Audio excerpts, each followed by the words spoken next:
That song gets me so jacked up. You gotta get used to winning. And I know we talked about Charlie Sheenan and we talked about winning and #winning. We talked about that earlier. But it's just something that when it comes to visualize yourself to wealth, outside of my book, if you look at any book that is even in the presence, is even in the foundation, it's even talking about anything like this. I don't care if it's a book, it's an article, whatever it is, they all agree on this part. You just have to win. You have to want to win. You have to feel you're going to win. You have to have the confidence you're going to win. You have to have the backbone you're going to win. You just have to know that. So you got to get used to winning. Sometimes people take winning actually as being arrogant, which is not true. If you're always winning, you're winning. It's like this. If you got an F on a paper, I said, oh yeah, I heard you got an F on a paper. You'd be surprised how people will get offended by that. You know, because it's like, because it was a failure, we get offended by failures. If it's success, we sometimes take that as arrogance. When it's just like, if you got an A, you got an A. If you got an F, you got an F. I'm not saying that's good, I'm not saying it's bad, I'm just saying that is the case, that is the scenario. And often when in communication, people can get offended very easily because when you're talking to someone and it's something that honestly wasn't a win for them or something that they're uncomfortable hearing, they take that as attack. That's where earlier we talked about have a mentor where they can tell you what you need to hear or not what you want to hear, because people often take many things as attacks. And many of the times if you hear someone say something and you get offended by that and they weren't even talking about you, it's because you're guilty of that. Because if you don't speak Chinese and I say, you speak Chinese, and you're like, no, I don't. It doesn't even make sense. You're like, no, I don't speak Chinese. But you get it. But someone said that to you, you would be so confused. But it's the same thing where when you're talking success and failures, or you're talking about improving a mindset, whatever the subject is, if someone gets offended by that and you weren't even talking about them, it's because they're guilty of it, because they know that, oh no, that's me that he's talking about, even if he or she isn't directly relating something to you. The same thing is winning and losing. You have to get used to winning and get into that mindset and get used to having success every single day. So if you want to be the type of person that's all I do is win, win, win, no matter what. If you love the idea that no matter what, all you're doing is win, win, winning, all you have to do is the time management and break that down. People say, what does time management have to do with winning and having success every day? Because if you follow your schedule and you pack it is to the brim, to the top of this cup, there's no more you can do any more in that day, and you just do that one day, all you do is one day minimum where all you do is exactly what you're supposed to do, you will have the feeling of winning.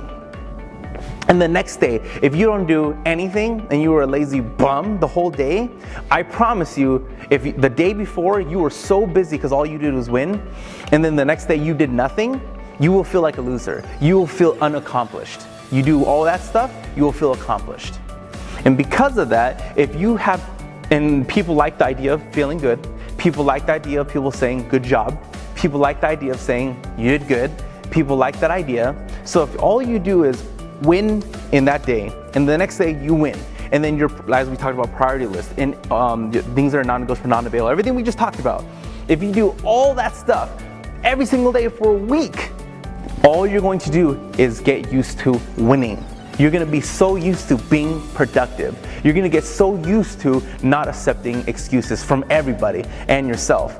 And if you get used to that over a week, 2 weeks, 3 weeks, 4 weeks, if you do that for yourself, I promise you, over time, you're not gonna be okay with not getting a lot of things done. You're not gonna be okay with not being a freaking robot of success. Because every day, all you're doing is having success for yourself every single day. And anything other than success, you're not used to it. Being lazy, you're not okay with that because it's not doing anything for you. If you're lazy, you're not growing. You're just being stagnant. And if you're stagnant, what's the point? Every day being productive at whatever, being the best dad, being the best mom, being the best husband, being the best wife, being the best friend, whatever the subject is, being the best cook, being the best lawyer, being the best speaker, being the best blah. Success is a habit. Habit is what? A settled or regular tendency or practice, especially one that is hard to give up. So often we hear about when it comes to habit, we have bad habits, right? We're lazy, we don't eat correctly, we don't do the things we should, right? We get used to bad habits very easy, and that's why we call them bad, because we're not supposed to do those. It's just that it's so easy. Eating vegetables is a good habit. I don't have that habit. I'm not good at when it comes to eating vegetables every single day. I love a salad next to anyone else, right? But it's just not what I eat regularly. I like deep fried food. That's a bad habit, right? So it's easy to maintain the bad habits, right? But the success habits are the great ones, because if you attack it every day, inch by inch makes it a cinch, yard by yard makes it hard.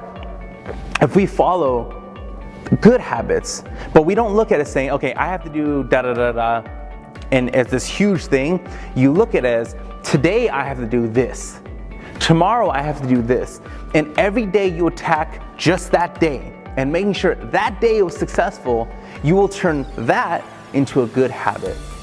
If you're yelling at your husband every single day, if you're yelling at your wife every single day, or let's say one day, and the next day you argue again, next day you argue again, next day you argue again, next day you argue again. Next thing you know, yelling at each other becomes a habit. Smoking cigarettes, I'll just have one today. Next day, I'll have another one today. Next day, I'll just have one today, that's all I'm gonna have.